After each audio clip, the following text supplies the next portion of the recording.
ठीक है।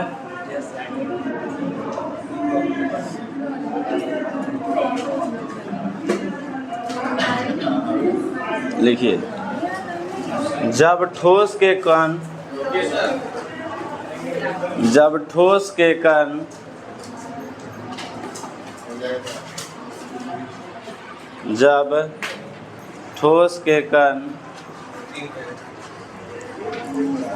Close packing का निर्माण करता है, जब ठोस के कण क्लोज पैकिंग का निर्माण करता है, तो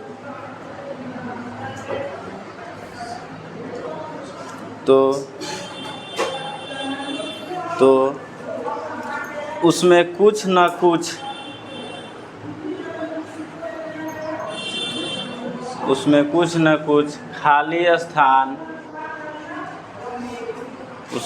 न कुछ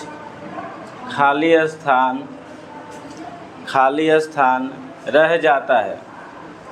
उसमें कुछ न कुछ खाली स्थान रह जाता है।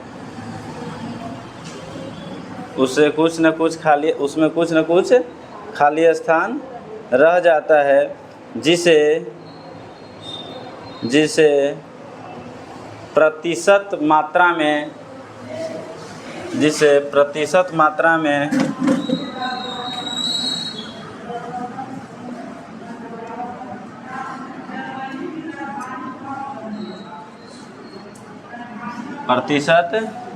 में व्यक्त करते हैं, जिसे संकुलन क्षमता कहते हैं।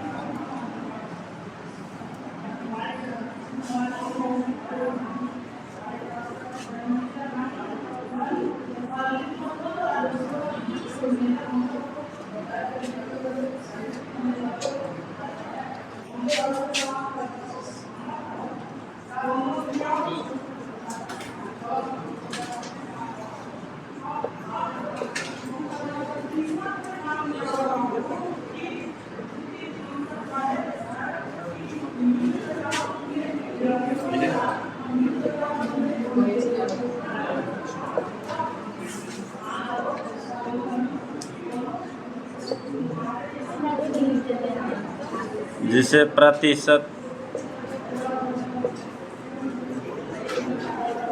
व्यक्त करते हैं।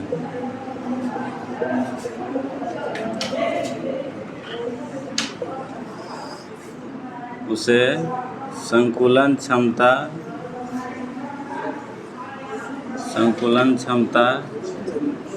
कहते हैं।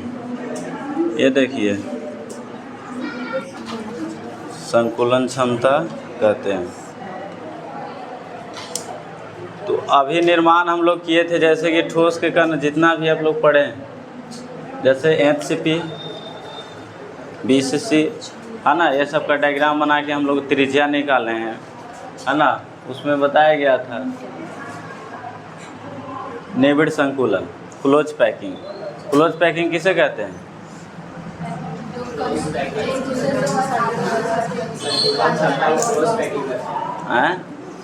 रुचि,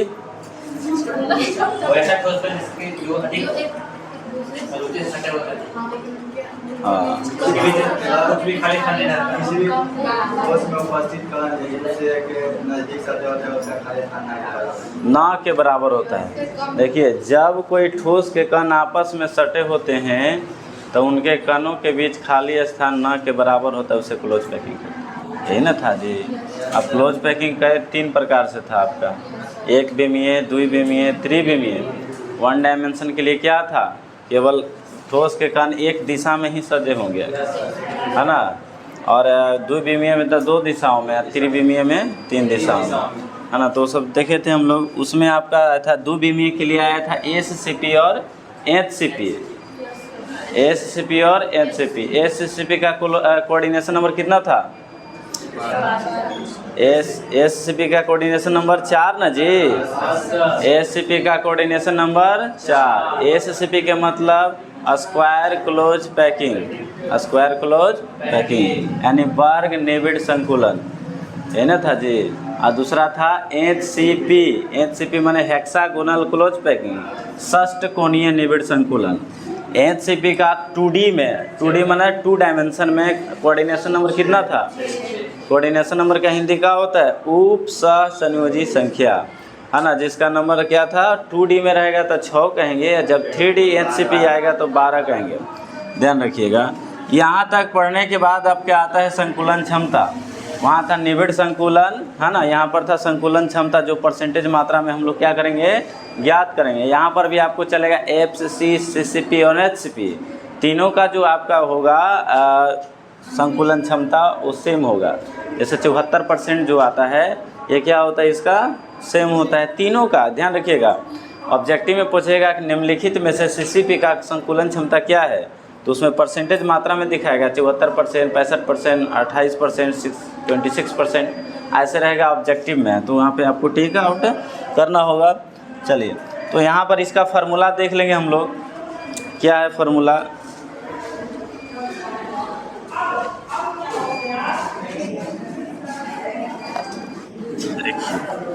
संकुलन क्षमता इक्वल टू क्या होता है?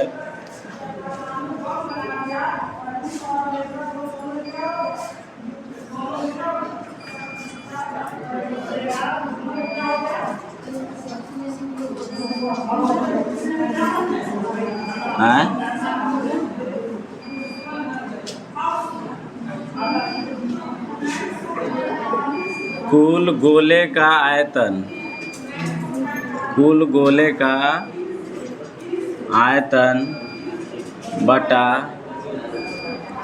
ठोस का आयतन, ठोस का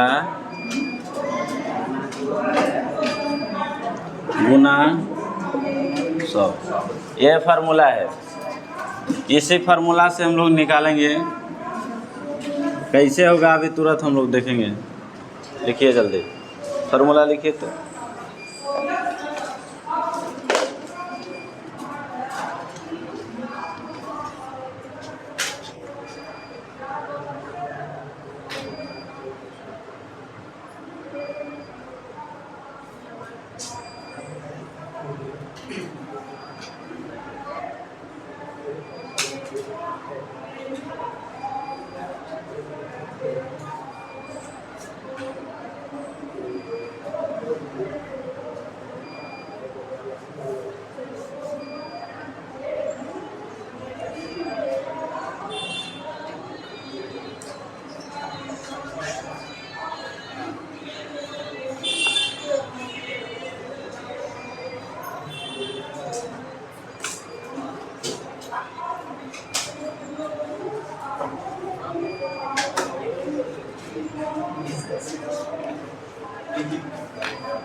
अच्छा आ गया यार।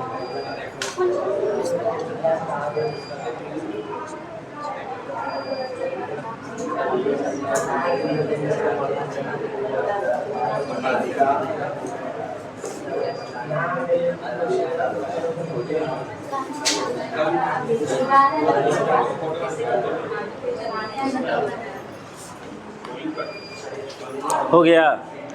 चलिए आते हैं, निकालते हैं हम लोग। यहाँ से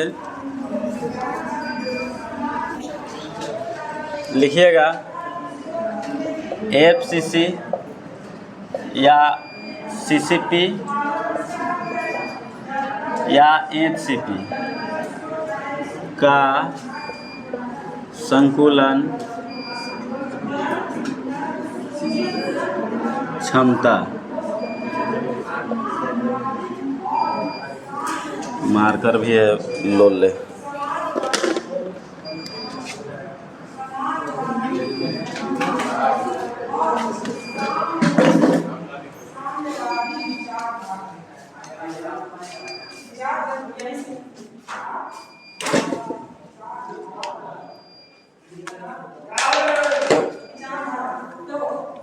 मार्कर लेके आए हैं सब वैसने ही, तो हम क्या करिए भाई। चलो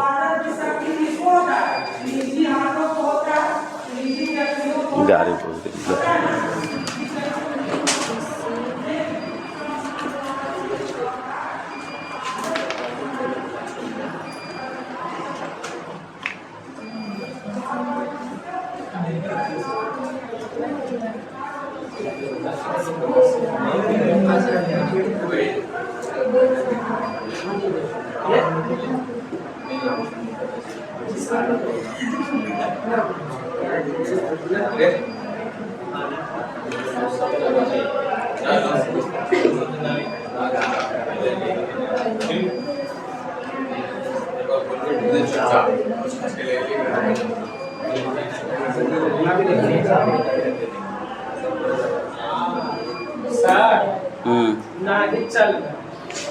रुक गया, धुंधला हो गया कैसे? 3% चार्ज है। हो गया, हो रहा है। हाथवा करके देखिए ना, धुंधला आएगा। जूम कर दिया अब हो गया। आज पहले परसेंट देख लीजिए। 3% 2% बैटरी कितना है? 4%। आज छोड़ दो ना, वो उतना में हो जाएगा। हमें लगता है कि कनेक्शन उधर गया ना, इसलिए टूट गया होगा, धुंधला हो गया होगा। अरे मोबाइल से चले देखिए, हला नहीं करिए, बनेगा तो बनेगा, नहीं तो छोड़ दिए इतना। चले देखिए, एफसीसी में संकुलन क्षमता ज्ञात करेंगे। पहले इसका डायग्राम बनाना पड़ेगा, ध्यान दीजिएगा।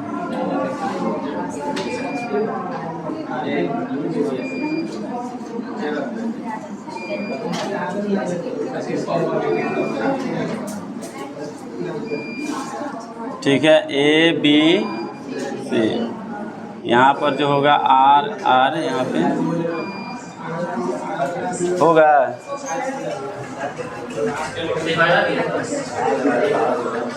यहाँ से ऑफ होता है, हमरा लगता है।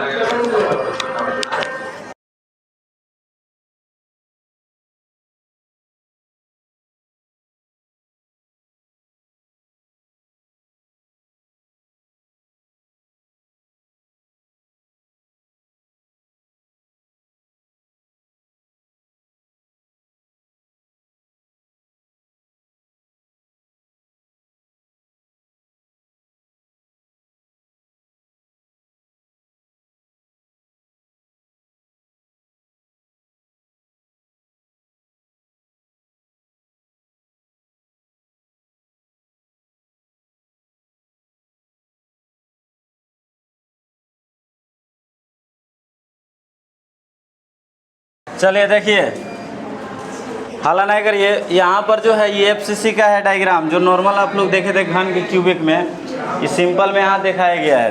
देखिए यहाँ पर हम लोग पहले की त्रिज्या की बात करते हैं, तो यहाँ पे क्या होगा, ए सी बराबर क्या होगा, ए सी बराबर आर प्लस आर, यानी ए सी बराबर 4R हो जाएगा। 6 लिख लें सर,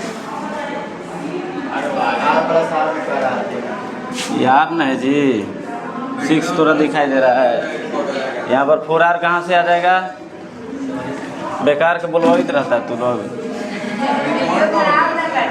यहाँ से ए और यहाँ से ए, माना कि गोले मतलब जो आपका डायग्राम है एफसीसी का, है ना, उस कर्ण के बीच की दूरी क्या है, भुजा की लंबाई कितना है ए, और इसकी भुजा की लंबाई क्या है ए। तो लिखिएगा, पहले लिखिए इसमें, माना कि